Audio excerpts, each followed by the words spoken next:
Hello, welcome to Simple Answers. In this video, I will be showing you how to make iPhone light up when receiving text.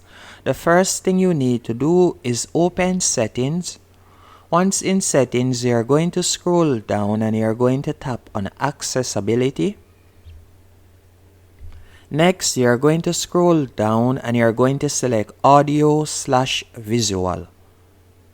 From here, you want to scroll to the end of the page and you will see the option LED flash for alerts. You're going to tap on that. Then you're going to toggle on LED flash for alerts at the top. And you can also turn on flash while unlocked if you like. And you can also turn on flash in silent mode. Hope you found this video helpful and informative. If you did, be sure to hit the like button and subscribe, and thank you for watching.